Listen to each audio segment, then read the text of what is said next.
Ndabasuhuje cyane nimugire amahoro mwebwe dukomeje kubana kuri iyi YouTube channel ya Mazalex. Muri aka kanya rero ngiye kukwereka amakuru agendanye na mining bita Aten. Hari mining yitwa Aten Network ariko abantu benshi ntabwo bajya bayisobanukirwa, dore ni iyi ngiyi ni uku nguku isa. Iyi mining rero ya Aten Network mu busanzwe twajyaga tumayininga, reka nyifungure murebe uko ifunguka. Iyo turi kumayininga harimo ibintu bitatu tumayininga. Ni ukuvuga ngo kugira ngo ubibone ibyo bintu bitatu ndi kuvuga, uza kuri aka kantu kameze nk'ikofi niko bita wallet, ukagakandaho. Ni ukuvuga ngo hano rero niho ngiye kugusobanurira. Mu minsi ishize wajya gusanga tumayininga ibyo bita gem, ibi ngibi bita gem. Noneho bino bita gem cyangwa se GEM byabaga ari byinshi cyane. Noneho buri tariki ya mbere y'ukwezi bahitaga bafata zino GM umuntu yabonye bagahita bamuvunjiramo izi ngizi bita Lion ndetse na Aten.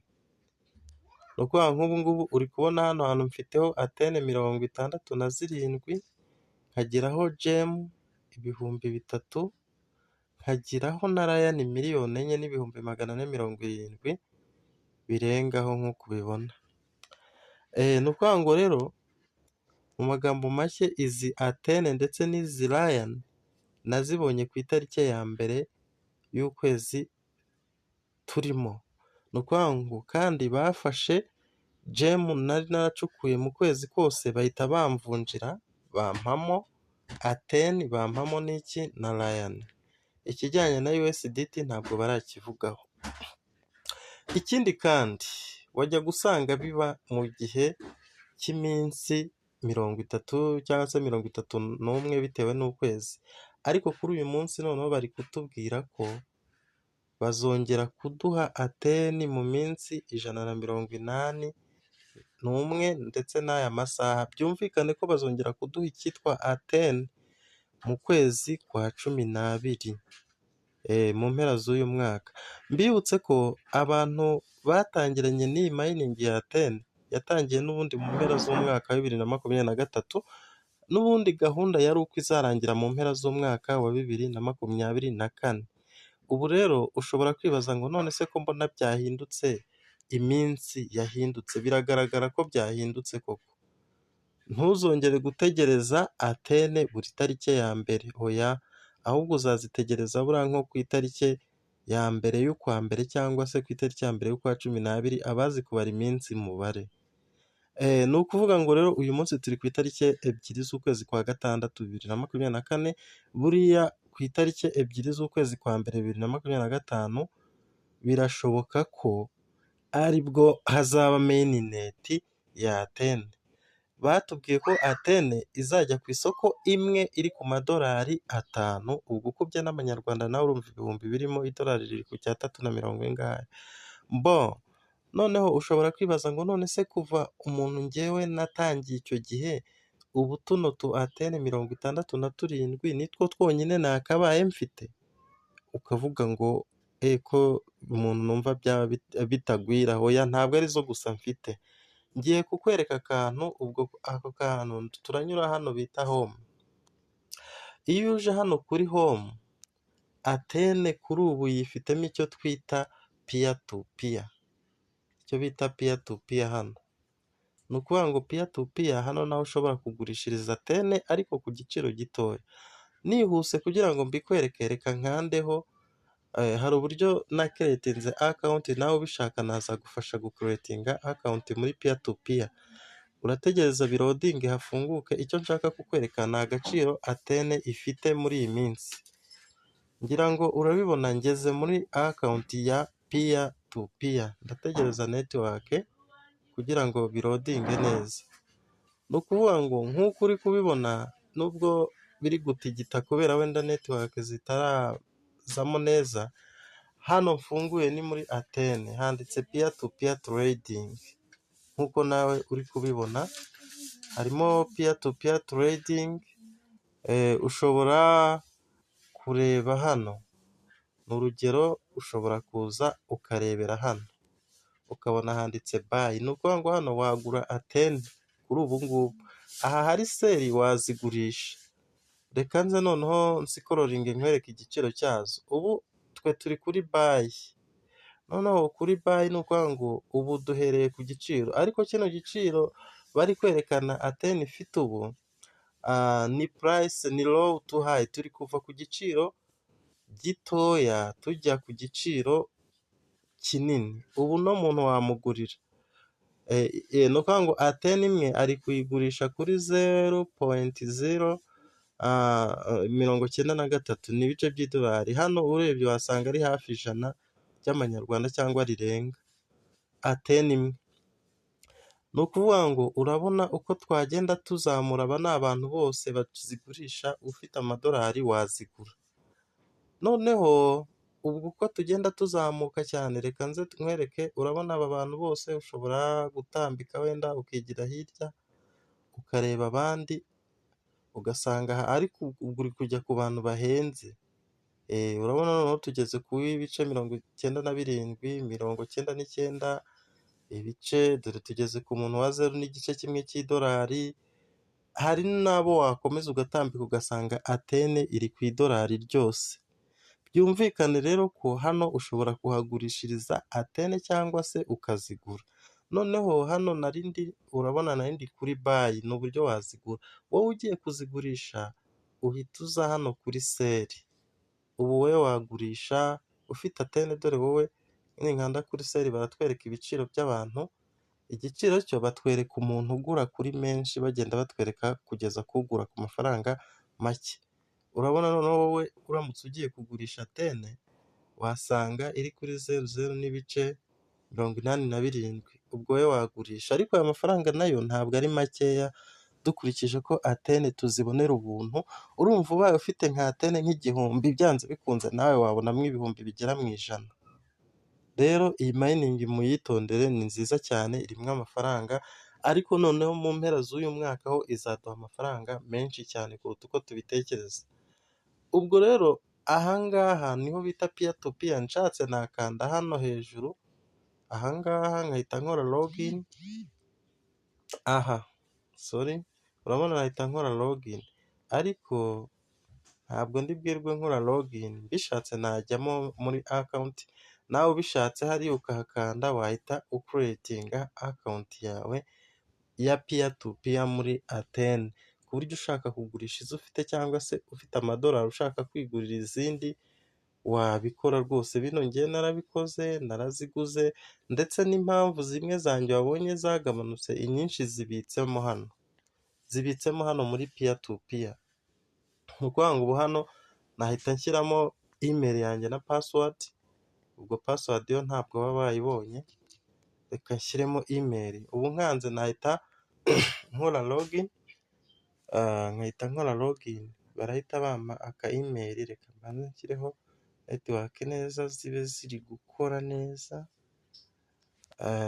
Zari zishe nkaho zitari kugenda neza.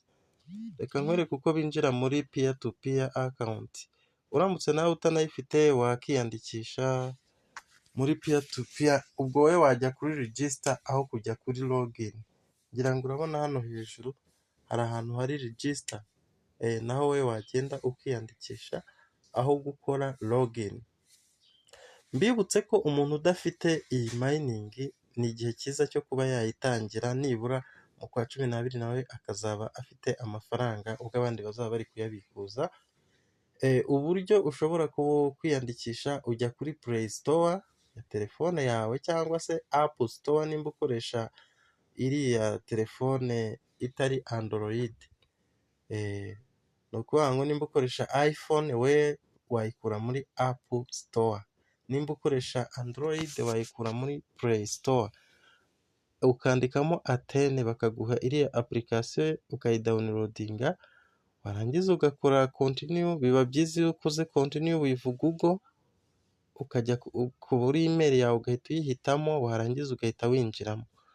Noneho umaze kwinjiramo, muri description y'iyi video ndaza gushyiramo referral code washyiramo kugira ngo uzajye ubona koini nyinshi ndetse akawunti yawe nayo ibe yemewe. Iyo ufite akawunti itagira referral code bayifata nka fake account kuko ibintu bya network bisaba ngo ube ukorana n'abandi. Murihangana ndabona ari ikibazo cya network ntabwo biri gufunguka, ariko ubu byafunguka ngahita ninjiramo nkabereka. Reka ngaruke kugira ngo video itaza kuba ndende, uwabikenera yanyandikira ibyihariye ku ruhande rwe nkamufasha, yanyandikira kuri 0780457362. Reka ngarukemo hano kuko hariya byatinze, kwari ukubereka ko Athene ifite agaciro. Noneho hari abibaza ngo ese bayimayininga bate? Athene kuyimayininga iyo uri hano kuri home, buri munsi uko ubyutse hano hantu handitse receive uraza usanga baba baguhaye gem ukazakira. Noneho iyo umaze kuzakira uhita uza noneho hano hari aka kantu ugakoraho, reka ngakoreho turebe. Urabona haba handitse start mining, ariko urabona ko ni ikibazo cya network mfite zitari gukora neza. Ubundi iyo network zawe zimeze neza uhita ukoraho ugatangira ukamayininga. Niyo mpamvu haba handitseho start mining. Noneho kumayininga ushobora kumayininga rimwe mu masaha 12 cyangwa se rimwe mu masaha 24. Iyo amasaha 12 ashize waza hano handitse start mining ugakora kuri claim. Reka nze mbikwereke. Urabona bimeze gutyo, ubundi noneho network zirabonetse. Ahangaha handitse claim, iyo ari ubwa mbere haba handitse start mining. Noneho iyo wowe usanzwe umayininga nanone wamayininze bakwereka claim mu masaha 12 wakoramo ugaclaiminga, cyangwa se waba wagize gahunda nyinshi ugakoramo nyuma y'amasaha 24. Izi gem uba wagize rero zihita ziza zikajya kuri balance. Noneho zino gem ziri hano zo ziba zerekana izo winjiza mu gihe cy'isaha. Ubu urabona ko mu gihe cy'isaha ngewe mbona za gem mbibutse ko arizo bavunjamo Athene na Lion. Urabona noneho mbona mu gihe cy'isaha mbona gem 55.46. Ubwo nawe wareba izo ubona. Uri umuntu noneho utarigeze ukoresha referral code, uza hano kuri home. Reka nze mbibereke neza. Ahangaha ndashaka kukwereka nimba utarakoresheje referral code. Uza hano kuri home, wamara kugera kuri home kugira ngo ushyire muri referral code account yawe ibe yemewe, uzamuka hano ahangaha ukahakanda. Ni ukuvuga ngo iyo umaze kuhakanda urareba ukareba ko amazina yawe ariyo, ukareba ko email ari iyawe, ukareba ko igihugu ari icyawe ndetse na nimero yawe ya telefone. Ubwo abashaka kumpamagara cyangwa se kunyandikira, dore iyi ngiyi niyo yanjye, ngira ngo murayibona naho wayibona. Noneho hano handitse delete account uramenye ntuzakoreho utazasiba account yawe, ahubwo hano hejuru yaho iyo utakoresheje referral code ubona bakubwira ngo referral code. Nuko njye nayikoresheje uwo mwanya nturi kuboneka, ariko wowe iyo utayikoresheje barakubwira ngo referral code. Rero referral code ndaza kuyishyira muri description, uhita uyifata ukayishyiramo ugakora hehe. Wamara kuba uyishyizemo uhita uza ugakora hano handitse update ahangaha. Ubwo ibigiyemo ndetse n'imyirondoro yawe yose uba uyishyizemo neza. Noneho ikindi hari ugukora KYC. KYC ni know your customer cyangwa se menya umukiriya wawe. Nimba rero utarigeze ukora KYC, kugira ngo ukore KYC ya Athene uza hano waka kantu ka setting, ariko ukamakinga sure ko hasi uri kuri home nibwo ubasha kubibona. Noneho ukagakandaho. Iyo umaze kugakandaho ureba hano handitse KYC, ukareba wowe hano uzasanga ari umutuku, ariko ngewe handitse icyatsi kibisi ngo already KYC. Ngewe ubwo narayikoze hariho V. Wowe nusanga hariho umutuku ukaba ariko ufite Athene 5, kugira ngo ukore ino KYC nuko uba ufite Athene 5. Ubwo ni nk'izo uhemba bari buyaprove. Uhita rero uza hano ukahakanda hano handitse KYC, dore ni ahangaha ukahakanda. Wamara kuhakanda bahita bakujyana ahantu bakwereka izo antene 5 ukazikoraho zikajyamo, barangiza baguha akavidewo kerekana uko ubigenza. Ako kavidewo kerekana uko ubigenza nubwo baba bakavuga mu Cyongereza ariko barakubwira bati ushobora gukoresha ifoto yawe, ifoto wenda iri muri gari usanzwe ufite ariko igaragaza nyine amatwi abiri cyangwa se uri kureba neza imbere, cyangwa se ukifata iyo foto mu gihe uri gukora KYC ugahita wifata iyo foto. Iyo umaze kuyifata uhita ukora ku kantu k'akavi ikaba uploaded cyangwa se bakayifata ugategereza, iyo bamaze kuyifata bahita baguha akantu kameze nk'igi, icyo twakita oval face, ugahita ushyiramo umutwe wawe cyangwa se isura urebamo neza, bahita bakubwira noneho ngo move closer. Move closer ni ukuvuga ngo ngwino, satira, ugahita wiyegereza telefone, wiyegereza isura ku buryo yuzuramo akantu kari hejuru kameze nk'agakaramu, nakagereranya wenda n'aka ngaka tubona hano, kakagenda kuzura, urabona aka kari kugenda kuzura kageze hano. Iyo kagiye kuzura rero uhita ugumaho, uragumaho ukabona barasekanye mu mabara y'umuhondo, ubururu, iki, uhita uguma aho ngaho KYC ihita ikorwa. N'ubwo buryo ikorwa mbikubwiye ntari kuyikora ariko amagambo nkubwiye nuyakurikiza biroroshye cyane niba ufite 5.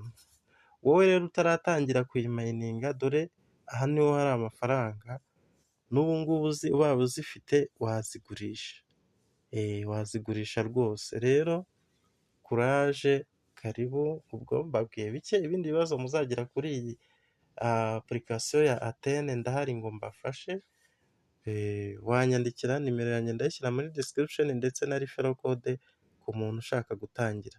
Sawa, mukomeze kugubwa neza.